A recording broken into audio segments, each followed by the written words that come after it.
All black, everything, everything black. Culture over everything, y'all. We taking it back, black.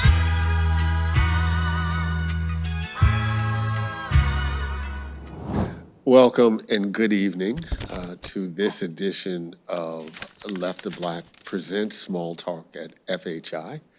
The FHI, of course, stands for the Franklin Humanities Institute, which is now celebrating its 25th anniversary here at Duke University as Duke celebrates its centennial. The Small Talk and Small Talk at FHI comes from the very first recorded album from Gil Scott-Heron, 1970, called Small Talk at 125th Street. And we wanted to kind of recreate the intimacy of that first Gil Scott-Heron album, where it was just him and a bongo drummer in the background doing songs before he became the artist that we know him as now. This is our second season of this special programming with a live audience. And we are grateful and happy to welcome Maria Smilios. Thank you for having me. Thank you. The author Happy to be here.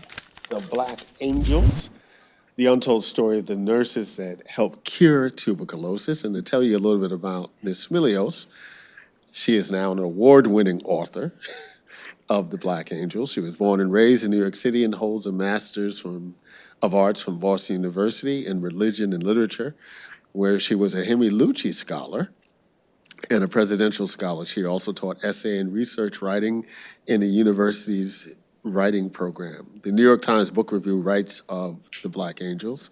Smilios paints an indelible portrait of an era when this untreatable bane killed one American every 11 minutes. Others have covered this territory before, but this account breaks new ground by recovering the forgotten heroics of a core of Black women who stepped into the void that no one else would fill. An excellent book that deserves reading and remembering in the pandemic age. And so let me start there.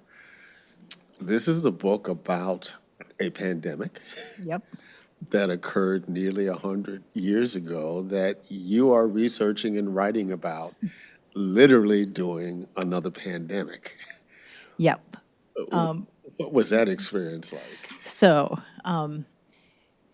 interesting is an understatement, but let me rewind a little bit to get to that point of writing the book during the pandemic. I originally sold the book in 2016 when Barack Obama was president. And so, you want to look at the cultural moment and have your pulse on the country, especially because it's a book on health equity, health inequities, people who have been marginalized and have become the sum of their illness because they have a disease that is stigmatizing. So I was like, the country's moving towards a more unified, healthcare system.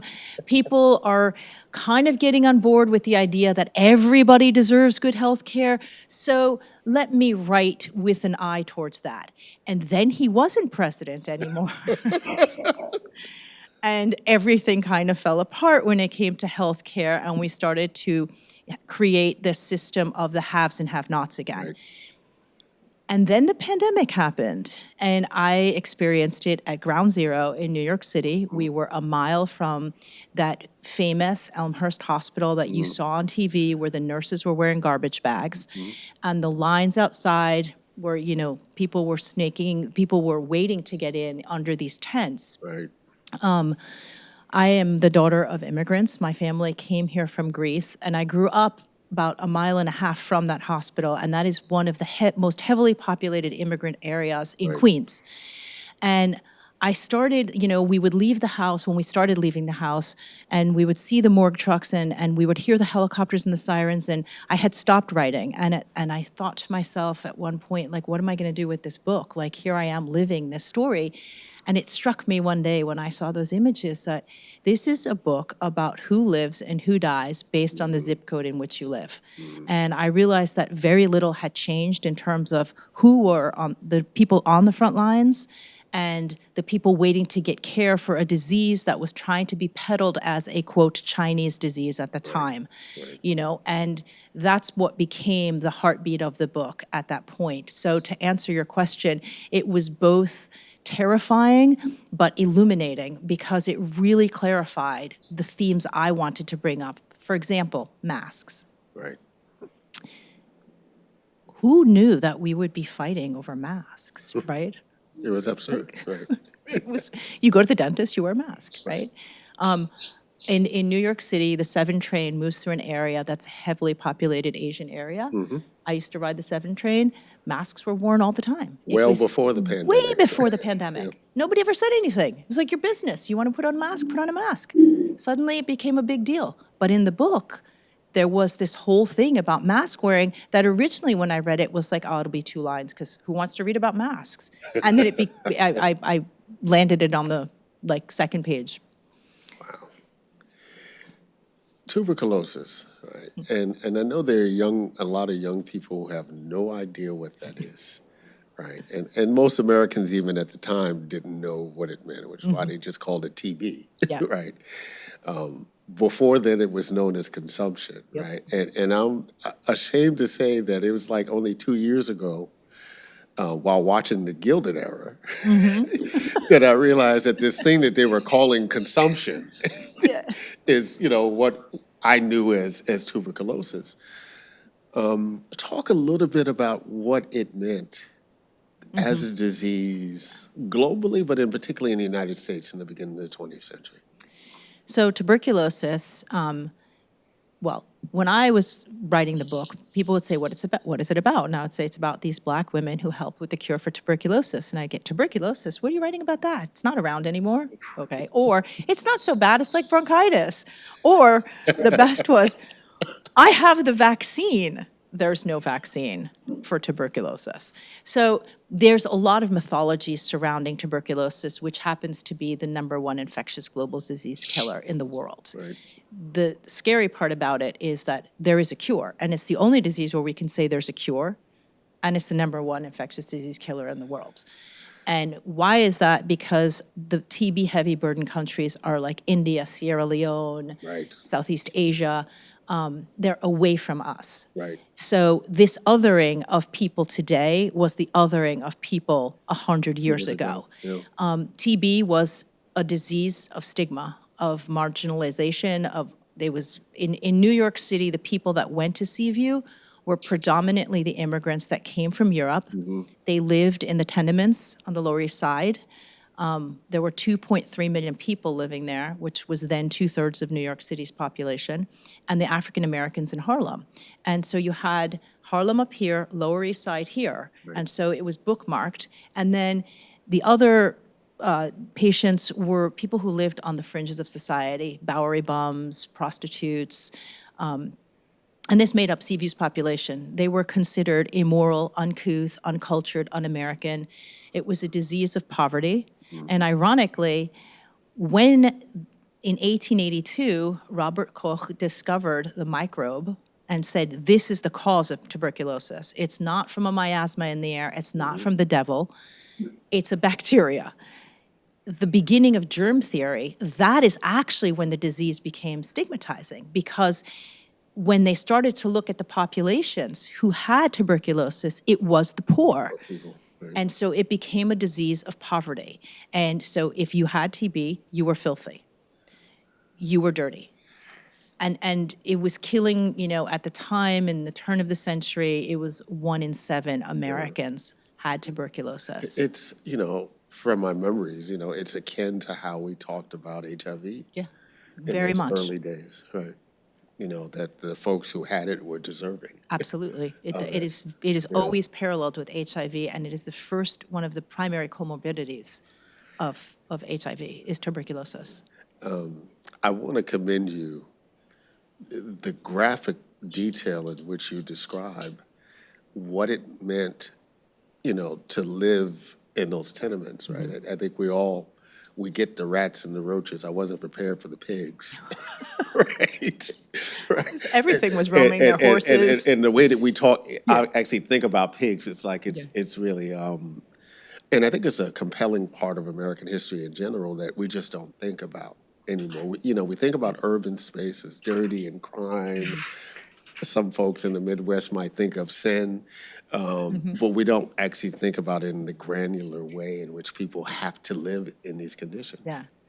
Thank you for that. I have an ongoing obsession with the tenements. Being part of having grown up in New York City, I knew that area. I had lived down in that area before it was popular to live in that area. Before you cross Delancey and hit glass luxury houses, there were, and I had this lure towards, Jacob Riis and those photographs and this kind of real, since I was a child, pull towards looking at areas like that, and then compounded with my obsession with how disease moved through New York City. So the descriptions were partially from me just walking around, and then, there's a great tenement museum there. Right. And then there's so many extraordinary books, Luc Sante's Low Life.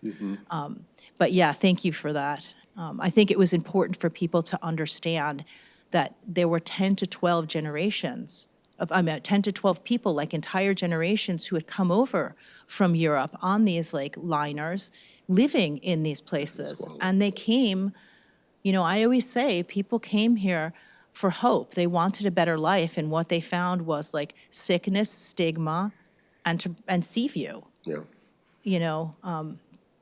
So it was important for me to capture that experience.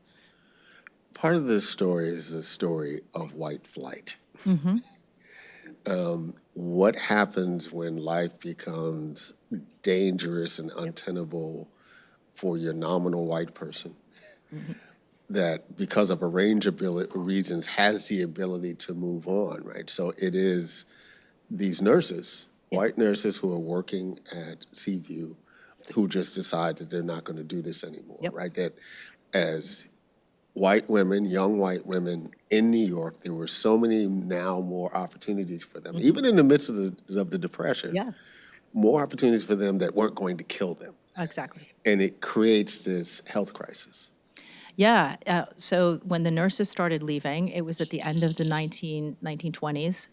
Many considered it this glorious time, and it depends on who you speak to. Exactly. White women had gained the right to vote. They were feeling independent. It was the age of flappers. It was, all of this stuff was giving them this power and, to be independent, to say, I don't have to do these types of jobs anymore, coupled with the fact that to get to Seaview Hospital, so for those who are not familiar, Staten Island at the time was it's part of the 5 boroughs, but it was disconnected from any of the boroughs. Jersey. Quite honestly, it's Jersey. For me, it was in another continent, actually. So now it's connected by the Verrazano Bridge. Right. But that didn't happen until 1964. So you had to take a train to the ferry, to a bus, and go 400 feet above sea level on this isolated hilltop in this very bucolic place where they had goats and chickens and cows literally roaming the streets. Dead bodies, yeah. Everything was there. You had the quarantine station that used to be there. People burned it down. They said, it's good you burned it down because it was ruining our island. So these white nurses at the end of 1929 decide, we don't want to work here anymore. And they started like that, just hanging up their uniforms and walking out. And they, as you said, had jobs that didn't have to kill them. They could be librarians, secretaries. They could work at the New York Telephone Company's new headquarters, right? This beautiful building. They wanted to become those girls on the roller skates going back and forth. Why would they want to take care of TB patients? But I wanted to get back to something you said about white flight, because the white flight also had to do with Harlem. Right. Harlem, when that white flight happened, that hospital became a feeder. Harlem Hospital became the feeder hospital to restaff the Black nurses at Seaview.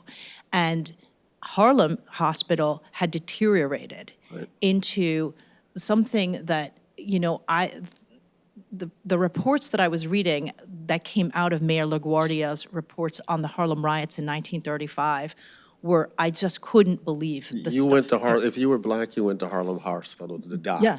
Right? Even if you were well. Yeah, it was called the Den of Death. Right. That's the way it was referred to within the community. People preferred not to go to it and basically be on death's door. They would rather go to the snake oil salesman on the corner and buy some potion to try and make themselves better. That wasn't always the case. Originally, it was a catchment center for Bellevue Hospital, and it was a very prestigious hospital because Harlem was predominantly white. Right. And that Jewish, also, right? yes, and that fed into this white flight. You know, that's where a lot of the nurses trained. One of the first nurses I talk about, Edna, spent 1.5 years training there, and it was harrowing, her training period. And then she went to Seaview. So it was this combination of things that were happening all at one time to create this extremely, explosive, volatile, perfect condition for the institutional and systemic racism that you started to see at Seaview Hospital. Before we talk about these incredible women, talk about your discovery of their story. Because I'm always struck, reading the book, my initial response is, how could this be your first book? Oh, thank you. That's such a compliment. Well, it took 8 years. It took a whole team of people to get it there, and 3 iterations. I wanted it to read like a novel. I wanted people, the story was so important to me. I wanted people to read it and feel like they were there with these women in this time. I wanted them to move through the different time and space of the story, understand the big, enormous events that were happening, because they were extraordinary. The Great Depression, World War II, the golden age of antibiotics, and then going into the Korean War even. And I thought that was really important. So, I wanted it to have those layers. And the Yankees. I had to get the Yankees in there. I'm a lifelong Mets fan, right? But I'm a New Yorker. I'm so sorry. I'm sorry about what happened. but these nurses who wanted to go up to Yankee Stadium to watch the champions. They were avid baseball fans. The families, so there are 2 nurses alive. So Miss Virginia Allen, whom I originally tracked down. So let me answer your question. I discovered this story while I was editing for Springer. I was editing a book on orphan lung disease.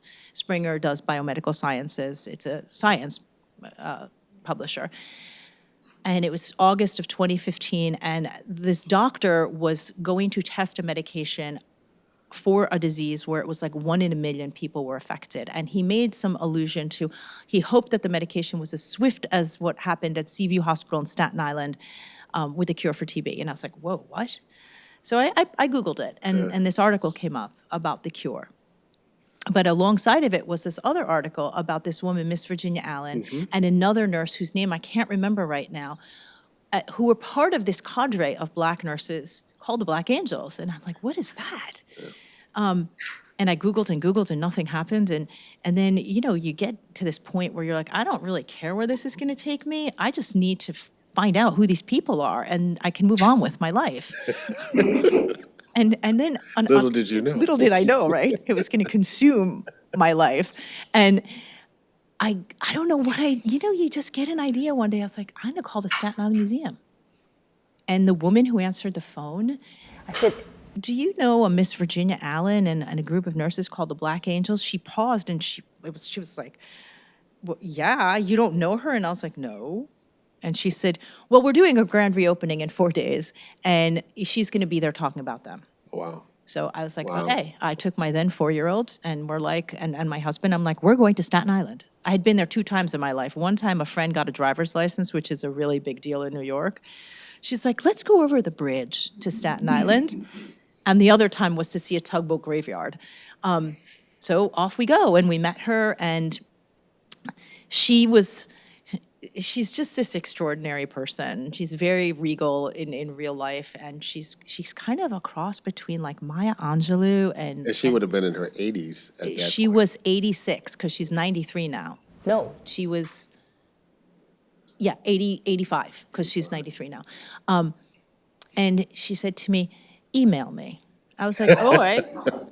And I did. And I emailed her, and we started meeting. She had been volunteering at the Schomburg up in Harlem on Wednesdays. And she said, meet me, we'll go to lunch. And she took me to this little cafe in Harlem Hospital with these cracked leather seats and this Because Schaumburg's across the street. across the street, right? Yeah. And this really angry waitress who just didn't like us sitting there because, we would sit for like an hour, and she wanted to turn the table. And we talked about everything except the story. Yeah. We talked about books, music, Harlem in the 40s when she first came to Harlem from Detroit.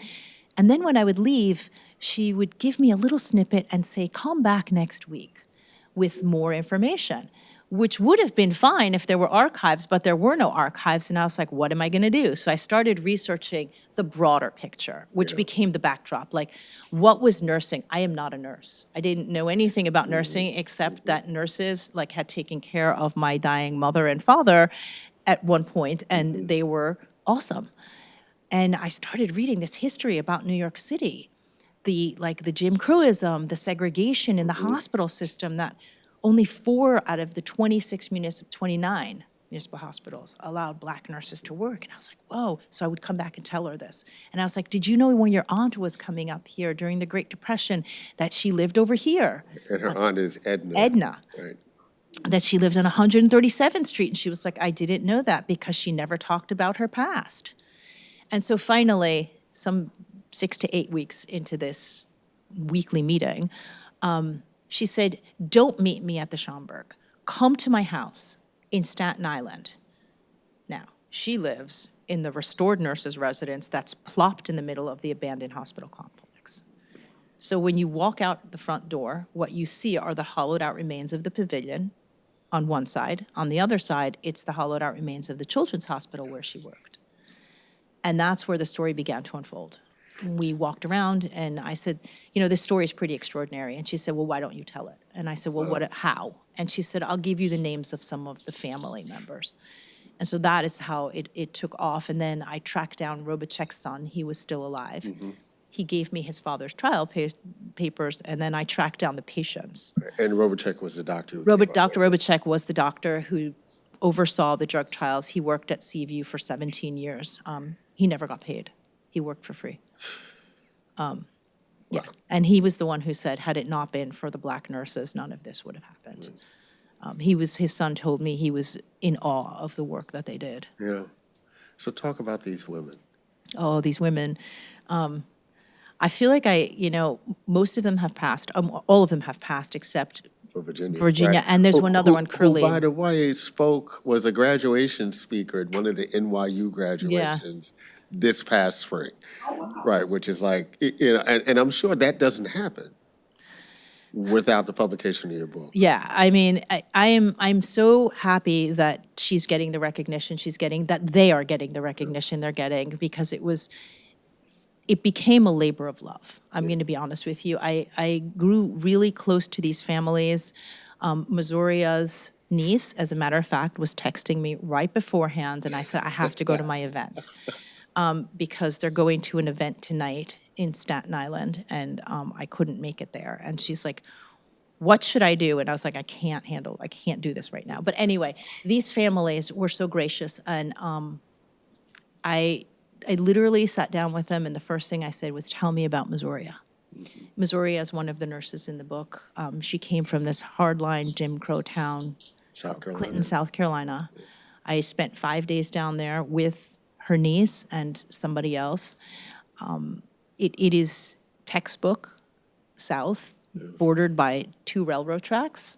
They took me through the woods where she would walk to. She used to pick cotton in the morning before school, and they couldn't go the direct route because the people in Milltown, the white people in Milltown, would stand on their porch and throw garbage at them. So they went the back way. And it was... That's the type of experience I had, all along. I mean, I'm not saying there weren't other moments that were actually funny, where they loved talking about these women. These women never talked about their jobs really to them, to the family. They, as the family said, they just did their jobs. They just went to work. They didn't want any recognition. And then I started to stitch together this narrative. Now, to backtrack a bit, right, there's a labor crisis that's created earlier in the 20th century with World War One. Yep. And many European immigrants, men, went back to fight for the native countries, created a labor crisis in places like New York and Chicago. And that was the impetus, Yeah. for this migration of Black folks from the Deep South, up to New York.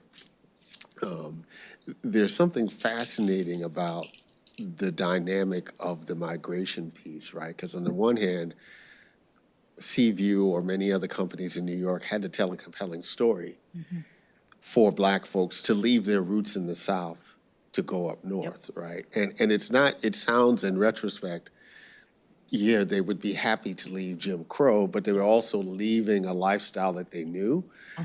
They knew what evil was, right? They could name it, they could identify it in ways that it was not always so clear when they got to the city. There were things that they could do themselves. They could grow on their own land. They could raise chickens and hogs and things. None of that's possible, right, in New York. And again, to hear the stories in which the ways that Seaview tried to attract these Black nurses, right? Even offering them, if you needed additional education, we would provide that for you. We provide a place for you to stay. What was it like for some of those women? Because not all of them were married. As a matter of fact, it was better if they were unmarried. Right. That's why Edna didn't get married for a long, long time. And that's why she lopped off a number of years from her age. They wanted nurses that were young and strong to exploit their labor, to have them work 15, 16 hours a day. You mentioned Virginia, she was what, 16? She was 16 years old. And, the thing about Virginia's story that is, to me, so impactful is she came up during a second wave of nursing shortage that happened after World War II. And 200 beds had been closed at Seaview. The nurses started to get nervous that they were going to close the hospital. There was talk that the entire profession was going to collapse. So they started recruiting their own. And she was 16 and she came up and was hired with no experience in the pediatric ward as a nurse's aide. And I always say, while we don't hire children, because she was a child, to work in hospitals, we still exploit their labor in different ways. Absolutely. And I think her story is emblematic of that. And, I think people tend to kind of gloss over that, but for me, it was one of the most important parts of her story and saddest parts of her story. That this was a child, and she says it in She didn't have a child. she says, we were babies taking care of babies. Yeah. And just to get back to what you're saying about how they were lured up here, most of these nurses thought they were going to Harlem. They didn't know they were going to Staten Island. They had no idea they were going there. There was no, let me Google this and see where Seaview is. And so, they land in Harlem, and that was another problem. The nurses' residence was overcrowded, so many of them had to live in boarding rooms in Harlem and make this commute. Let's talk about this commute. I'm a New Yorker, right? and I went to Brooklyn Tech, lived in the Bronx, right? So I did the bus and two trains every day. And I'm wondering for these women, right? Thank God there was a subway that went to Harlem, right? Purely an accident of what happened in New York at the time. So at least they could take the train, right? Yep. And then they had to take the ferry, right? Because as you mentioned, there's no bridge to go over, and you can't use the bridge to get to Manhattan to Staten Island anyway. So the ferry ride, and then you have to take a bus. The 111. After that. So literally in terms of time, what is that time in terms of commute every day? 2 to 3 hours. And it depended because that happens now. The ferry leaves until 9 o'clock, until 9:30 rush hour every 20 minutes. Afterwards, it's every half an hour. It's happened to me again and again. For me to get from a place in Manhattan, Astoria, that I don't know if that's meaningless to most people here, but I can sometimes travel 3 hours one way if I miss the ferry, because I have to wait another half an hour to get the ferry. So On a good day, it would be 2.5 hours because also, let's remember, this is the 1930s. 30s, The yeah. trains aren't running as fast. They're rickety. The ferry is running on like coal. It's not what it is now. The buses are these rickety trolleys. They're Yeah. literally trolleys. So they go like 30, 40 miles, but that's like an hour. That might have been fast. And the grade changes. And it was harrowing. And they worked the night shift. One of the families told me, Clemmy Phillips' family told me, she said, my grandmother was mugged several times. Like, these were also unsafe areas, Right. it's, even though it's 100 years later, the area of where the ferry is still seedy. You don't want to be there at 11 o'clock at night. It's a ferry terminal in Lower Manhattan. For folks who need a context Yeah. for Staten Island, and some of my students, or at least one of my students here, will appreciate this. Wu-Tang, right? Wu-Tang was, everything that Wu-Tang Yeah. is about Black people living in Staten Island, right? Because Staten Island is that kind of place. So that was a harrowing commute. It could take Yeah. 6 hours round trip after working a 14-hour day. Sometimes, if they missed the bus, they just slept at Seaview because the bus stopped running at some point. Right? They slept at the place with the tuberculosis. Yeah. Right. Yep. They slept in, if they could find a bed. And these were open wards, which meant that, imagine this room, and there would be a bed, a nightstand, a bed, a nightstand, a bed, a nightstand, 2 rows down, and then it became overcrowded, so it was down in the middle. Yeah. And one patient said to me, if you wanted privacy, Seaview was not the place you were going to find it. So the nurses, if they could find a space, often slept on an empty bed or in a chair. Or they would go to the nurses, the employee clinic. And if there were a couple of beds in there, they might find a place to sleep. I was impressed with the way, and there's a kind of a journalist eye there in a lot of the writing in the book, where Thank you. where you captured so many of the nuances of what the life was for these nurses, but Black life in general. So Harlem is as much a part of the story Yeah. as Seaview is. Talk a little bit about what it was like for these women trying to maintain and create leisure time, whether it's playing pinochle Yeah. at They love the that. hospital, but also trying to find a leisure time, being back up in Harlem. I love that you asked that question and that you recognize that, because it is. The place of this book, Harlem is so important. Not, it is important to these women, and they were there, but as a place of Black culture, as a place where people like Du Bois was, who helped them agitate and advocate, the Black newspapers that were so much, like, I compare the Black newspapers to social media today. Yeah. They relied on these papers Right. to put forth the problems in nursing. They loved Harlem. They loved dancing. They loved going out to dinner and the places they could, because let's remember, Harlem also was segregated. Right. There were a lot of clubs the nurses couldn't get into. They loved walking up and down what was considered Black Broadway, like, and Edna on Sundays, her father, who was enslaved, was a preacher. And one of her favorite things was there was 147 churches in this tiny area in Harlem, and that included the storefronts. And she loved walking by these. And, it was just, I needed people to understand. Yeah. I wanted people to get the depth of these women, that they weren't just bedside. Right. They had lives, and they did enjoy themselves when they could. And despite everything that they were doing, which was not just taking care of these patients who had been cast aside, not just agitating for integration into the American Nurses Association, but having fun. They had lives. When she falls in love with Forrest, who's a pool shark, her husband, he was a real character, and her son is alive. And the stories, the way he would talk about his father, it was so rich and funny. Our senior had a friend that had a crazy name. It just flew out of my brain. It was do you remember do you know they called Forrest Snake, and his friend was, oh goodness, I can't remember his name now. You're right. There were two of them. Two of them, right. But one of them had a really it sounds like he could be a rapper. Yeah, it'll come to me. It'll come to me what his name was. But Edna didn't like these friends because they made him gamble, and she hated gambling. And her fear was that she was also going to find him dead. Yeah. And she lived with that fear. He was a longshoreman. He worked intermittently. She was the breadwinner in the family. Right. And yet she makes a decision after they get married to live in the nurses' barracks.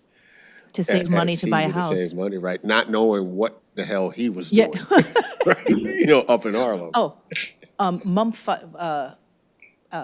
Fudge was, oh God. Fudge was the last, right? Yeah. Right. Like Mumble Fudge or something. Yeah, it was something like that. It did sound like a rapper's name or a gangster. It was one or the other. But she made the decision to live separately because husbands weren't allowed in the nurses' residence, and she wanted to buy a home. And she knew that was the only way they could save money, is if she stayed in the nurses' residence and he stayed in Harlem. And that's how they lived for 2 years. And it made her terribly worried. Yeah. There were other nurses who did that too. As a matter of fact, right before the book came out, one of the nurses' sons, Richard Green, his mom was Virginia Lee, and she worked with children, gave me these letters from his mother during the World War II. And she was dating somebody who eventually ended up joining, I think it was the Army. And it's the letter, she's living at Seaview, and in the letter she says, I was supposed to have off on Saturday to see you, but I can't come to the city now. So she talks about that, and it was fascinating to see the correspondence that, or I'm not feeling well, I hope I don't have tuberculosis. This is also the moment of Germany and Nazi Germany. And so Max Schmeling and Joe Louis become part of the story. They do. Missouri liked boxing. And when I don't know anything about boxing. I find the sport terrifying, like people hitting each other in the head. I was watching these fights between the two of them, and I'm watching these two people like literally bludgeon each other. And at one point I see Joe Louis and I'm like, oh my God. But it was important because there's a story about the Nazis and a Nazi on a ward at Seaview, and then the black nurses being, during World War II, they were put in POW camps. And that story with the Nazi, Missouri loved boxing. Right. And that's what was happening on that ward. The men would talk about it. And Joe Louis was the symbol. Right.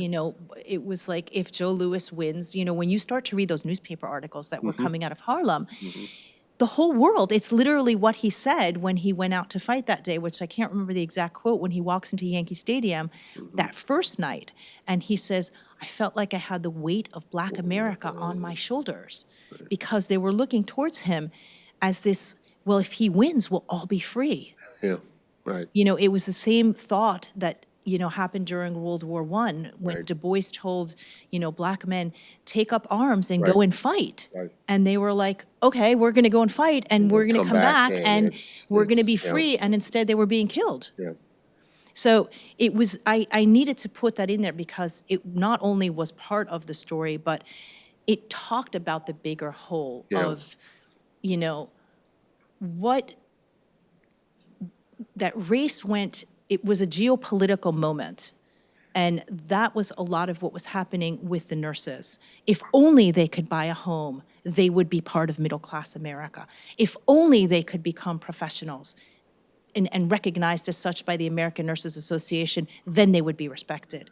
And it was always these conditionals that never actually happened. It's interesting because they're on the front line of this disease, and that really is the story. But they're also not escaping the regular rank and file racism that's associated with being Black in America and a Black woman. And they had to challenge what were efforts to try to segregate lunchrooms and hospitals and things Yep. like that. So talk a little bit about how some of the nurses navigated those racial politics in these spaces. And again, they don't have a lot of leverage at this point in Right. time. So these women, the way the hospital structure was set up was in every single hospital. So at the time, in the 30s, there were 260 black hospitals and 6,000 white hospitals. All of those hospitals had white supervisors. The ethos behind the white supervisor was that they wielded all the power.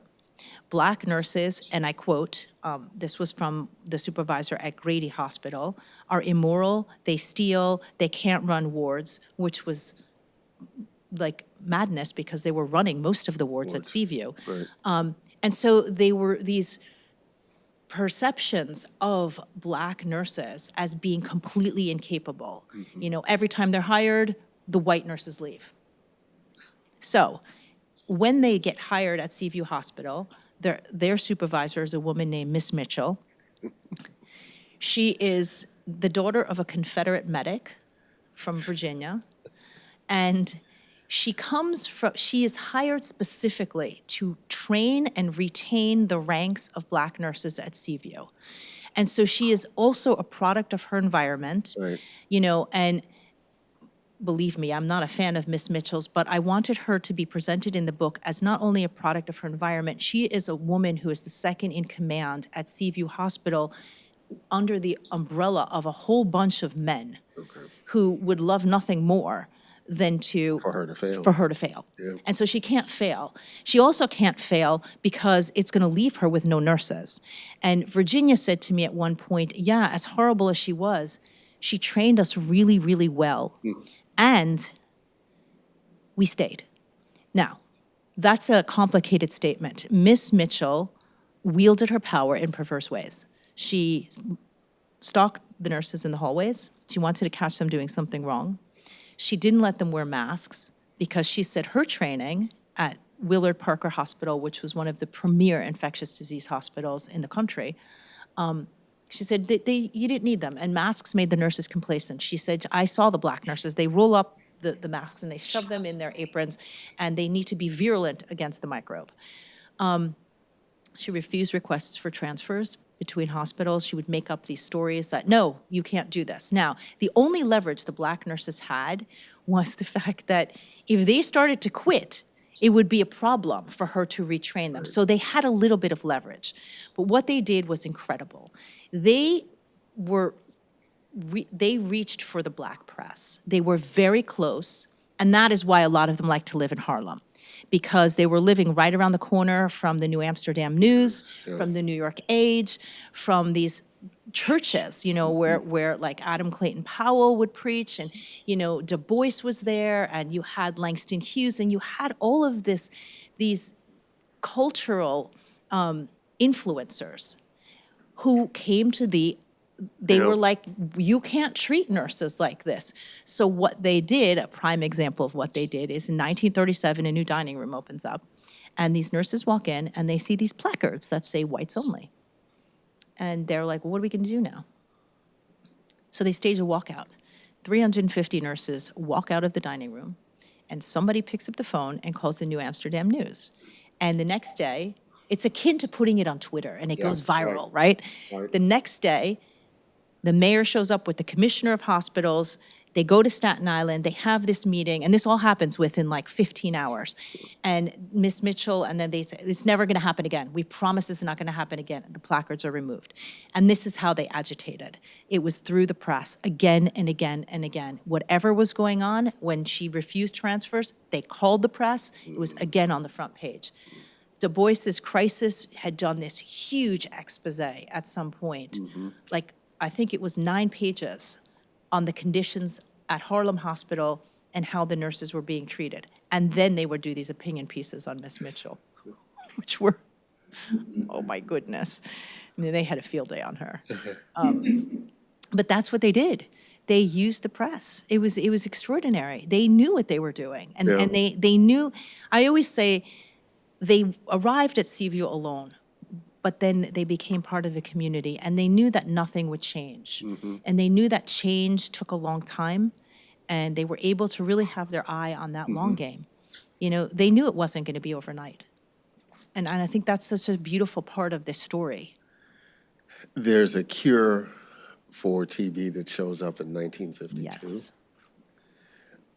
How are those Black nurses treated in the celebratory moment of this discovery? They're ignored. They're completely ignored.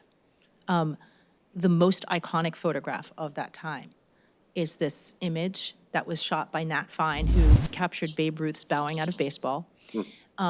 It went global. It went viral.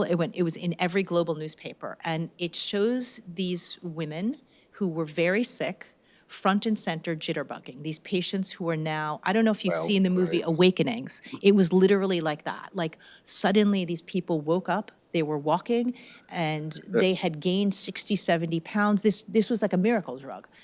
And if you look in the back, you see the Black nurses, and that is what struck me, and that's what kind of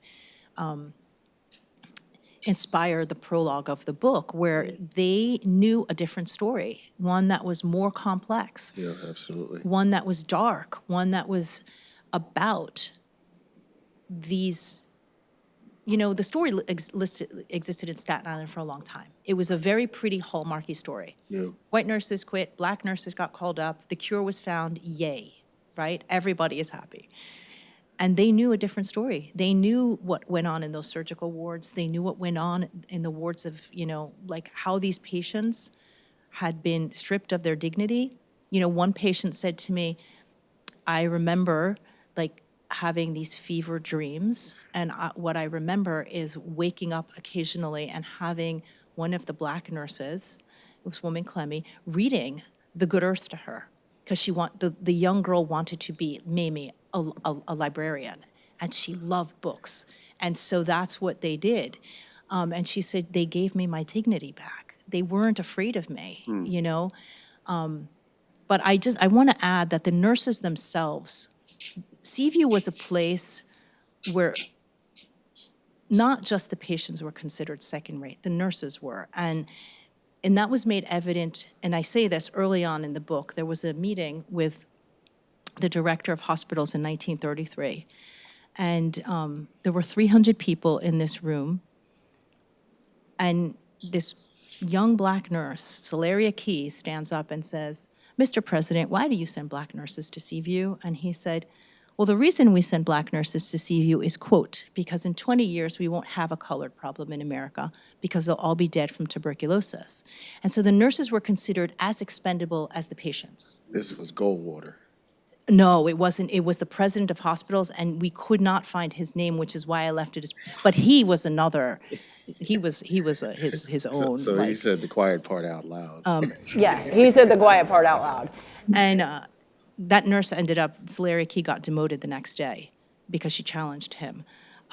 But that quote contextualized how the Black nurses were seen, just the same way the patients were. They were disposable. Disposable. Yeah. Everybody in that hospital was disposable. And the beauty of the story, or karma, or whatever you want to call it, is that they became part of one of the most galvanizing moments in human history. You know, this cure for tuberculosis that could not have happened, as Dr. Robach said, without those nurses on the front lines. Yeah. What's been the response to the book so far? It's been great. I mean, it's well, that's a layered question. The reviews and the podcasts and everything, and there have been so many, have been wonderful. Like people, like, and I'm so happy. The Lancet, somebody wrote a review in the Lancet, and that was my, you know, I was like, oh my God, how are they going to take the science? Like these scientists, these men, they can be really, really tough, because TB is a kind of really, it was a male world, and it still is very much men.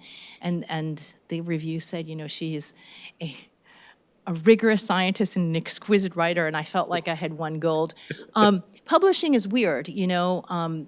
A book comes out, and they promote it for a couple of weeks, and then it goes away, and it's kind of on you to keep it going. Keep it going, yeah. And, you know, I just started kind of doing what I reached out to you. I was like, hey, I have this book, and would you be interested in, like, me sending it to you or looking at it? Yeah, we had our first conversation, January?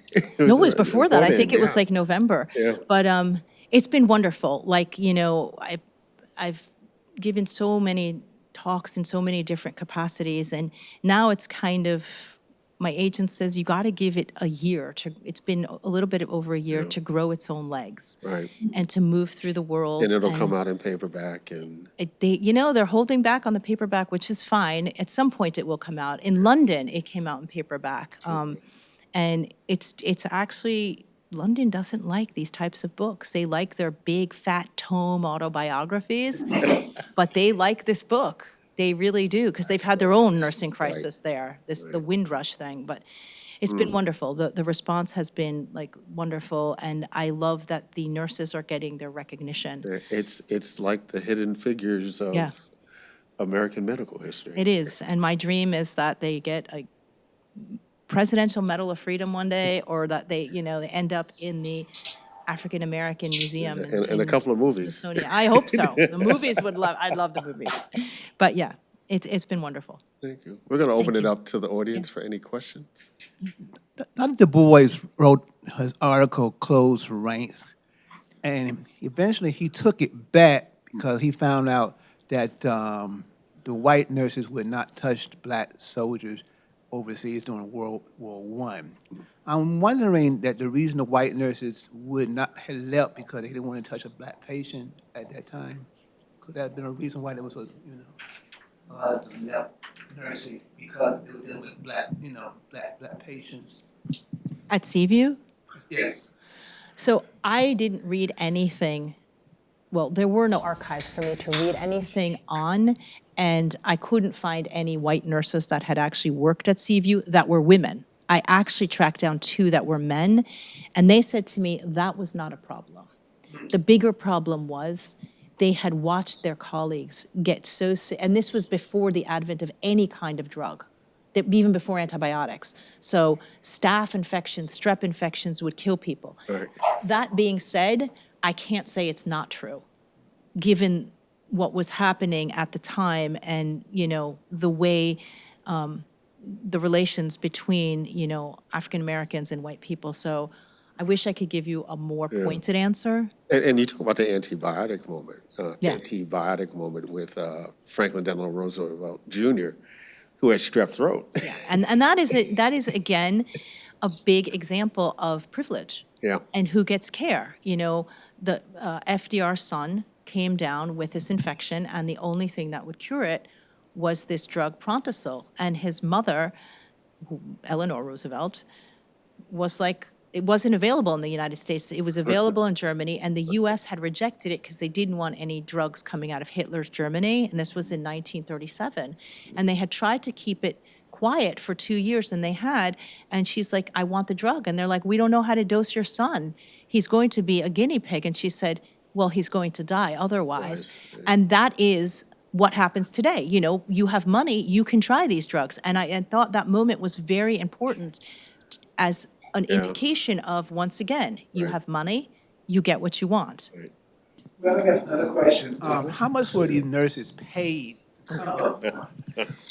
So I was able to find the civil lists, and New York City has a record of every single person who worked in the municipality, like, for the city, like sanitation, hospitals. And it's interesting because I looked at Edna's starting salary when she first started there, and it was $720. But then the next year it was lower, and then the year after that, $720 a year. A year, which is they were getting paid less than the white nurses, which always got about $200 more. And the only reason I know that is not because you were able to identify race by the names, but Virginia Allen remembered some of the white nurses that worked there, so I was able to match the salary. So it got a little bit wonky in terms of like, oh, she started at $680, then she went to $720, but then it went down again. So I'm not sure how closely they were keeping those records, but it was around $680, $700. That was about $200 or $300 less than white nurses, depending on the degree. Which at the time was a good enough salary for Edna to buy a house. Yeah. Edna was able to, by that time she was in the thousand. She was making $1,000. But yeah, she was able to buy a house. Thank you. I know you mentioned a doctor that worked there for free for 17 years. May you talk a little bit more about him and his motivations for working Yeah. at the hospital? Dr. Robach was, he was born in the Bronx. As a matter of fact, it's where your mom is living, in this section in the Bronx. He came from a wealthy family. His family did coal, and they expected him to go into the coal business, except when he was 16, his father died of what he called, it was laryngeal tuberculosis, which he called a monstrous form of the disease. And he was sick for a very long time. But initially, his father had been sent to Saranac Lake because people like Arthur Robach didn't go to Seaview, despite the fact that Seaview was really close. Saranac Lake was about 2.5 hours out of New York at the foothills of the Adirondacks. This was this gorgeous little, it was cottages with patchwork quilts and your private little balcony and birdsong and deer and kaleidoscope of fall great colors. place to die. Great place to go and die or get well. And so when his father died, his world kind of fell apart. And his son told me something inside my dad shifted, and he went into medicine. And he wanted to work with tuberculosis patients. And when he graduated in 1938, he worked in an ambulance for 2 years in New York City, where he said, everything and anything medical happened in that ambulance. And then he wanted to go into the Army, but the Army, he was blind in one eye from a childhood accident. And the Army said, we don't want you because you're blind. And he was like, you know, he said he used a few choice words. He went to work at Seaview, and his mentors and they were like, what are you doing? Why are you going to that place? And he said, because I want to find a cure for this or a remedy. And he started off as a pathologist because he believed that the only way you could understand a disease was from the inside out. He also believed that nobody should capitalize off of disease, especially tuberculosis. And so a lot of doctors rotated through Seaview and didn't get paid. And so he didn't take a dime from it because he was like, if I take a dime, I'm capitalizing off of it. And he worked there for 17 years. And he said, more thrilling than the cure was the fact that nobody could patent the drug, that it was unpatentable. And that meant unpatentable drug, you can't raise the prices. It had to stay at, it would cost 50 cents a pill. And so that's kind of his story in a nutshell. Wow.